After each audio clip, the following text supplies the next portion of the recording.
my carnal life. I will lay it down because it is depraved.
So I work with a system of dance notation called Labanotation, and it's a way to represent dance symbolically, much like musical notation represents music with symbols. Like musical notation, it has a staff that you place the symbols on.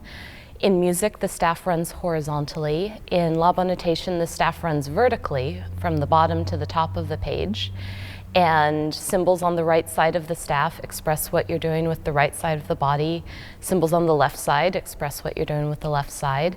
And through the notation symbols, you can express duration of movement, level of movement, whether something, whether your arm is gesturing up towards the ceiling or down towards the floor.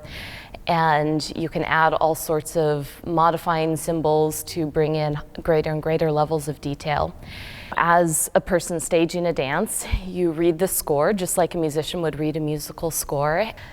You look at the symbols and consider how they fit within the greater context of the style of the dance, the era of the dance, what the dance is trying to express, and translate the movements described in the score into full expressive dance movements, not just isolated movements of an arm and leg, but into dance phrases, just like you would take isolated notes on a music paper and turn them into musical phrases. I got interested in Labanotation in grad school, where it was a required course, and on the first day of the course, the teacher said that people who do well with notation are usually people who either like math or have played a musical instrument or have studied a classical technique with a codified vocabulary like ballet or jazz or other forms. And she said that, and I thought, well, that's me on all three counts. And I found that notation just really clicked well with how my brain works. I've always thought about movement in this somewhat analytical way that is very similar to how dance notation works. And so I continued studying it in graduate school, and my graduate project actually involved learning 2 historical dance works from their notation scores, and also having a faculty member choreograph a piece that I then notated sections of. So after my graduate work, where in addition to my graduate project, I had done a lot of other pieces from their notation scores, I then incorporated it in the work that I was doing after I graduated.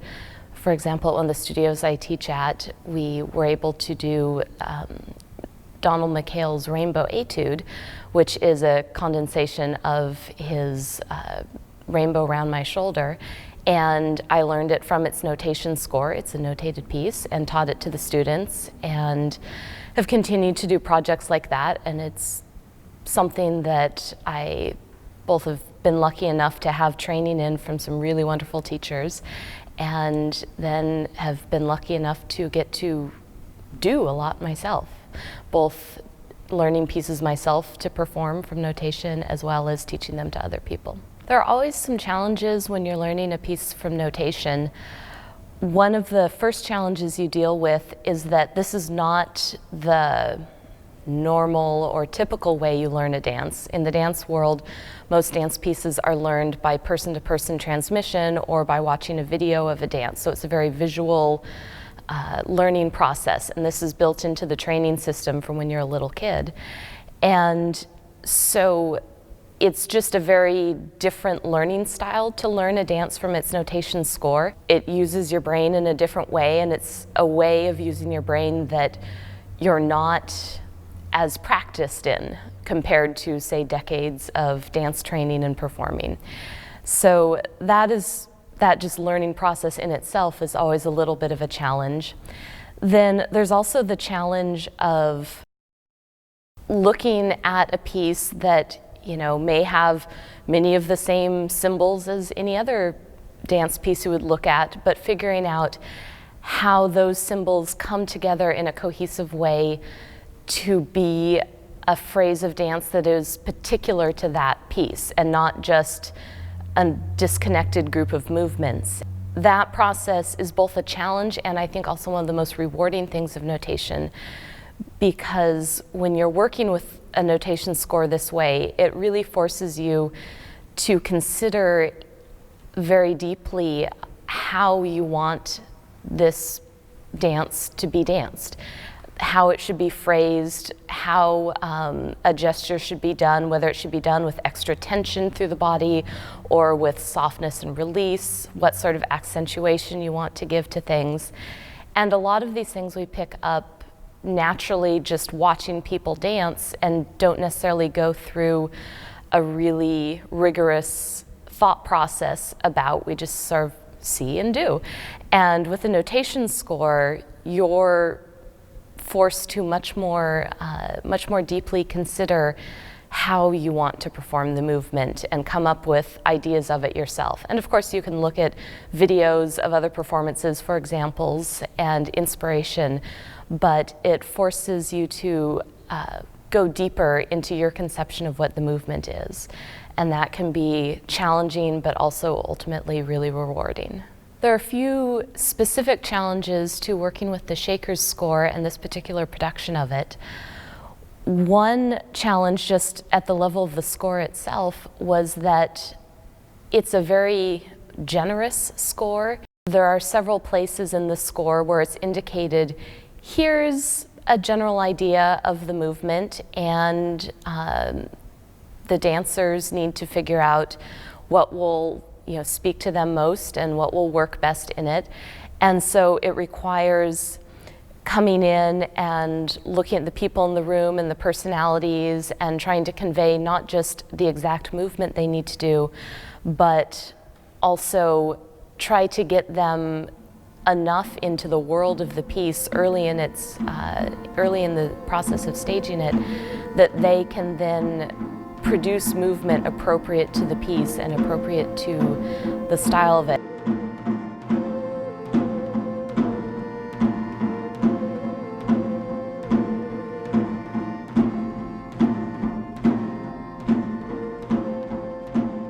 And it was really fun to do that, but it was also challenging to come in and know that here's a big portion of it that in a way is almost going to be some improv, and then you have to look at it and see what works and see what doesn't. So that was one challenge with this piece.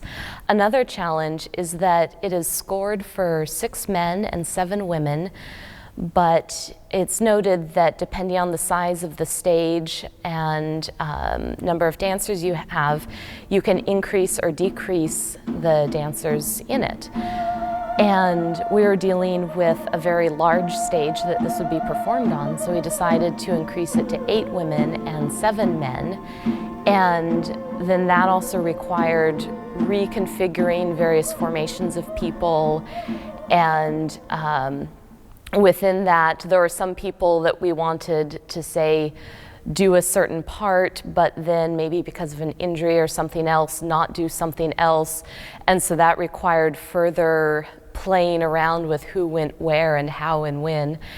And that was also a big logistical challenge, just to get in the studio and say, well, here's what it is, and here's where we need to be, and can we figure out a way to get there? And it had ended up working out really well, and that large number of people looked fantastic on the stage, but it was a little interesting getting there sometimes. I think notation is a really wonderful way to access historical dances.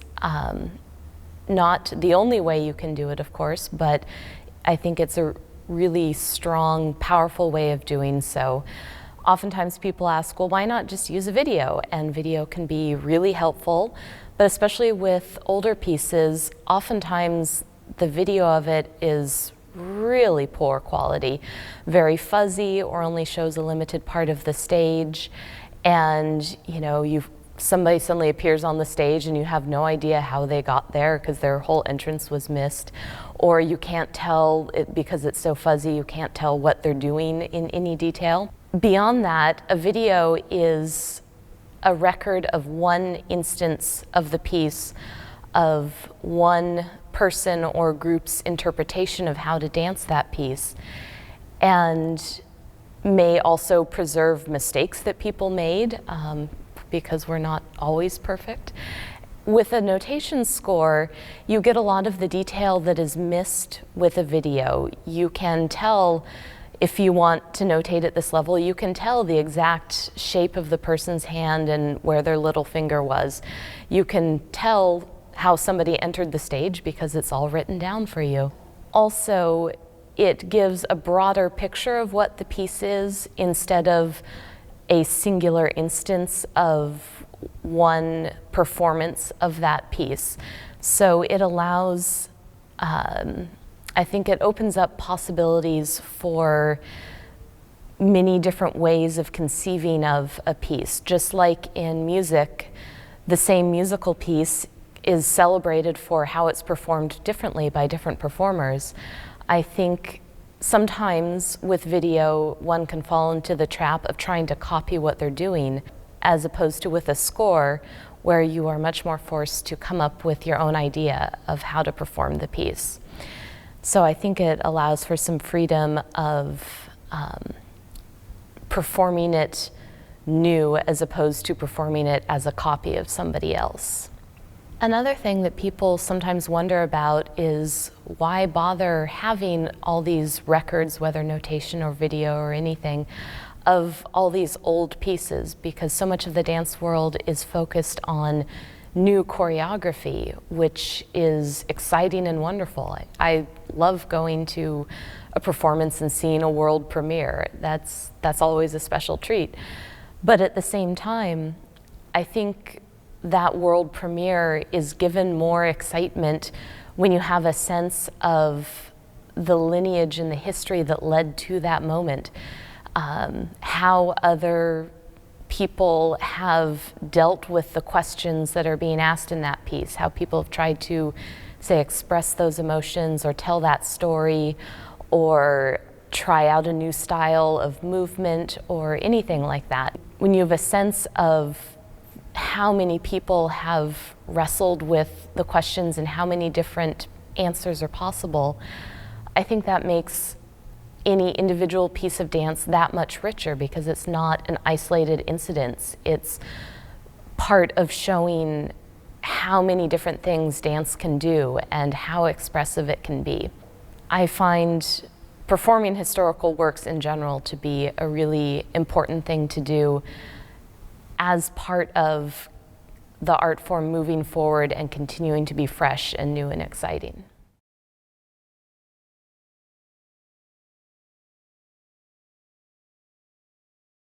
Well, thinking about the Shaker Society through a contemporary viewpoint is something that, it was such a different time, first of all, but it was also such a different way of looking at spirituality. In that, today we're in a place, Christianity is still obviously has a huge role in today's spirituality, but there are so many other ways of looking at spirituality now than were, back at the turn of the 20th century and even before that, when the Shakers played such a big role. And, but it was a radical movement because of the celibacy, because of the physical manifestation of movement that they brought into the religion, that most religious cultures didn't go into that and didn't necessarily acknowledge that as being something that could bring one closer to God. I think theatrically also, as a contemporary modern dancer who's been in the dance community post-modern dance, I don't think that narrative structures are really common. I do think they're having a comeback. But any strong storyline or meaning that I've presented in dance work in my career has been a little more ambiguous in nature. And so to take on, or even if it wasn't ambiguous, it had a real contemporary feel.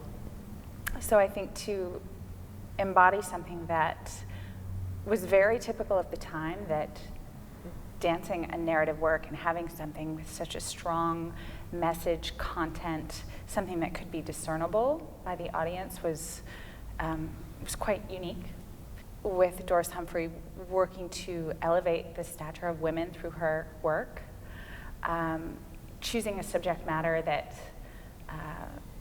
highlighted or elevated the stature of a female in a religious society, which was something that I didn't really contemplate until it was brought to my attention by the artistic director. And that had an impact for me, definitely.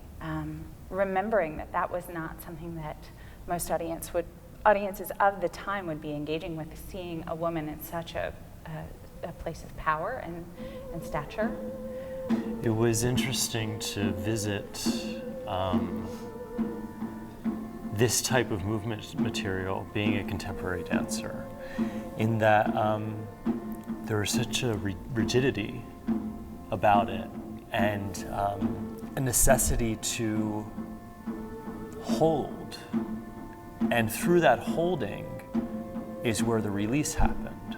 So it's a very different approach to movement than what is happening in contemporary dance today.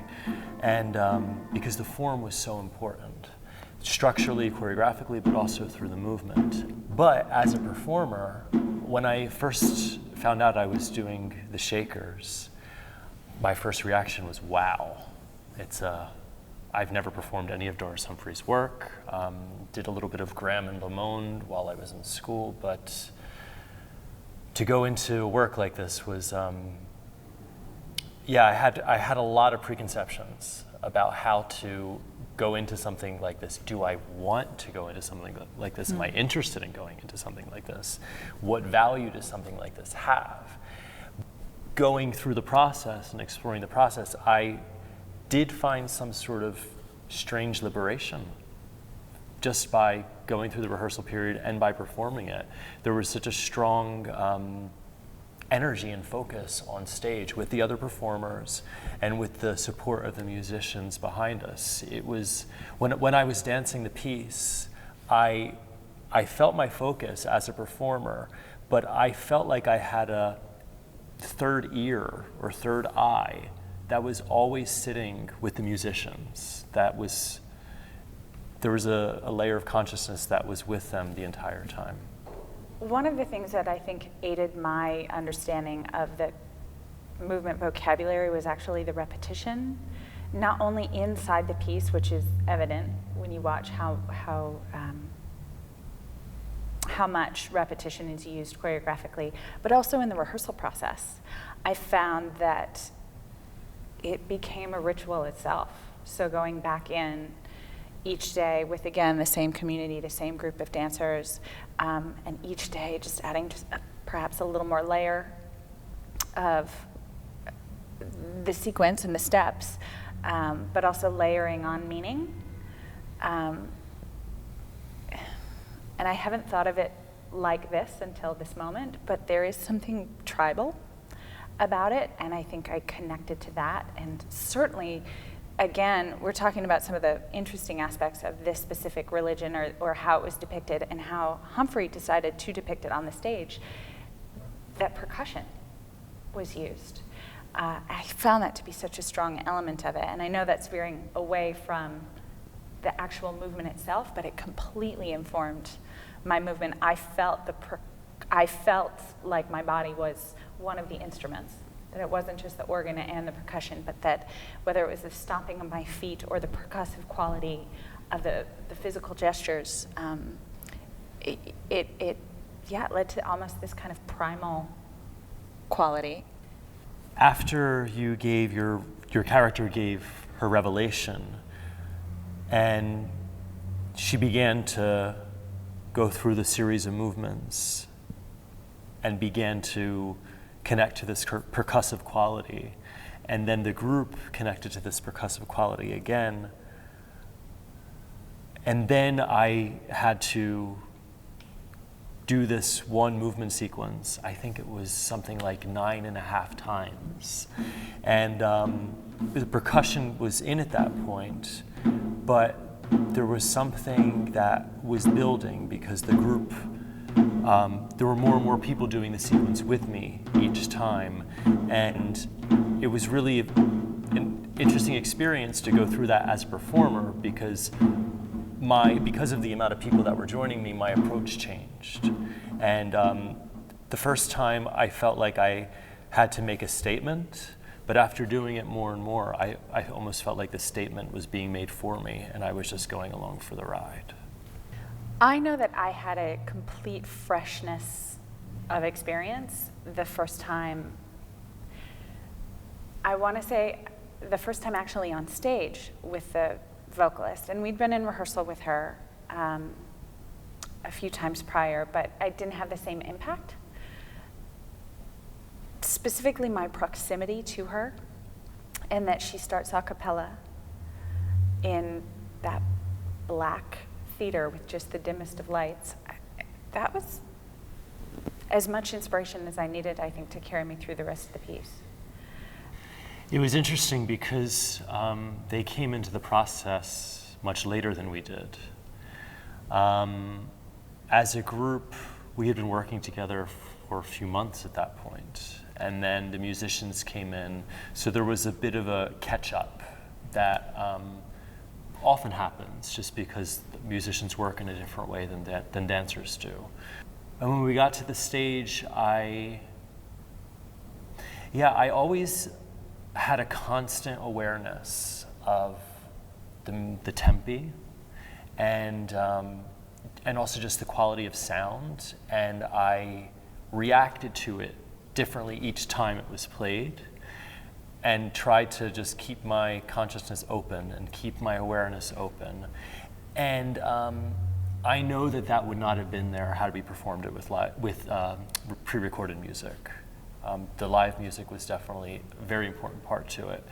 I felt like they were part of the congregation, and they were a supportive part of the dance, but not. They were part of it. They were part of the experience, but not a part of the dance. They were creating their art and their offering to God, so to say, and the dancers were creating their offering as well, and together that formed something. I was thrilled with the costuming for this piece. The moment I saw it, it felt like true and right and accurate, and I know that Val, the costume designer, went on a very different track than costumers prior in terms of how this piece was going to be represented, specifically in terms of color. The care and the fastidiousness of that costume, I think, completely represented our community. Down to the beautiful selection of buttons that ran down the front of each of our costumes. Certainly I know that the movement of the piece, for me, was greatly affected by the costume. So much even so, I mean, just the fullness of a skirt. I wore a rehearsal skirt the entire time, but for 2 rehearsals, and those 2 rehearsals felt subpar for me. To have that fabric and the weight of it was as much a part of the dance as the percussive rhythmic quality musicians. The first time we saw each other in costume was for a photo shoot that we did, and we were both just grinning from ear to ear because I think that we just knew that it was right, and I think we just thought each other looked so darn cute. And a bonnet. Yeah, it somehow it just made sense. Yeah. And even the choice of fabric, the weight of the fabric, because there was a solemn feeling to the choice, but there was also a reverence and an odd sense of joy as well.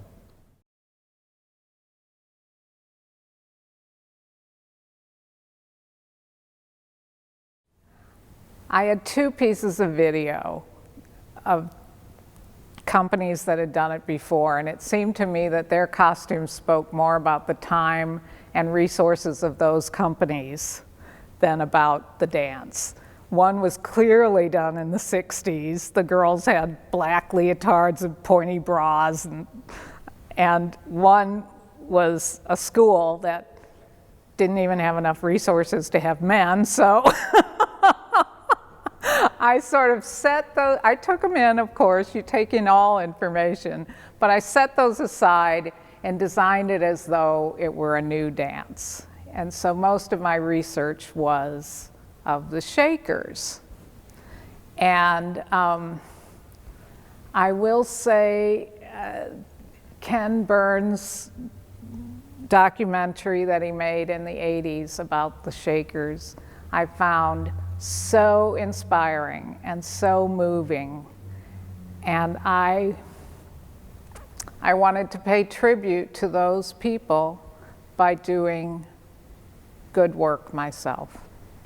People assumed that the costumes would be black and white or gray, but the Shakers wore colors. The people that I saw in the documentaries wore colors.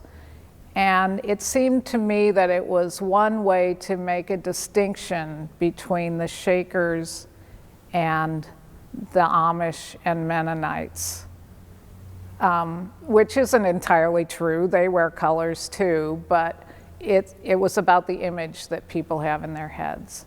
So we did several things. One of them was I put the dancers in colors. We also eliminated the hats on the men, partly to see their faces, their beautiful faces, and partly, again, those hats are so typical of the other religions. As a designer, I took in all this research. I took in my own knowledge of clothes, and the designs came to me. They just sprang into my head. I knew what they should look like. Of course, they were the tabards, the little white collars, the full skirts were typical of what I'd seen the Shaker women wearing. The men wore more typical modern menswear, but don't forget menswear hasn't changed that much over the last century and a half, not like women's wear. So I did the men to more match the women in a 19th century style. So the colors were inspired. My inspiration for the colors was old books, old cloth covered books that have somewhat faded and are warm. And I will say the lighting designer, Peter, he lit them very warmly. And I thought he did a beautiful job and made the colors work the way I intended them to. I think the dancers loved their clothes. That's the impression I got. The girls, anytime a woman puts on a dress that has a tight waist and a long full skirt, she loves it. She feels beautiful. And especially in these times when you don't wear that very often. So the dresses on the girls made them feel feminine and pretty. And then the boys, they had on long frock coats. And underneath, because of convenience, they had on, their pants were like pajamas and their shirts weren't really shirts, they were collars on t-shirts. So they would come in for their fittings and I'd put them in these pajamas and this weird t-shirt and they'd think they looked like, their grandpa who just got out of bed.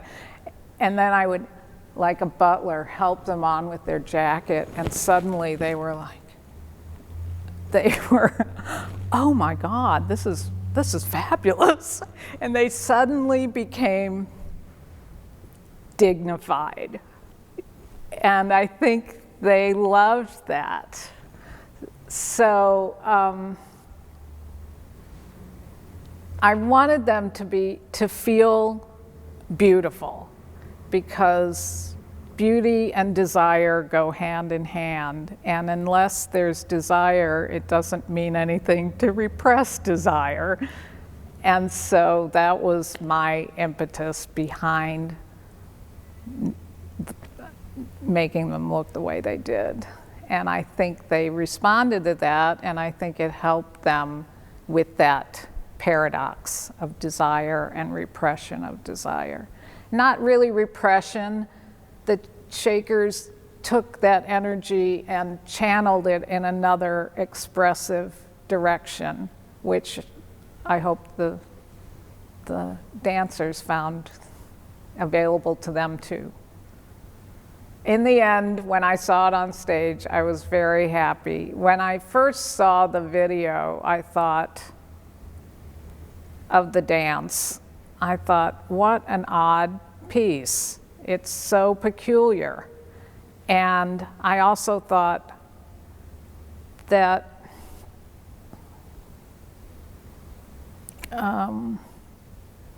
I didn't particularly like that it was all about sexual repression, because I don't think that's what the Shakers were all about. They were about the work that they did. But as I worked on the piece, as we all worked on the piece together, as often happens, it really grew on me. And I think what the dancers brought to the piece changed my opinion of it too, because they brought so much more than that most obvious sexual repression part. And they, in their way, we all did really good work to honor the Shakers.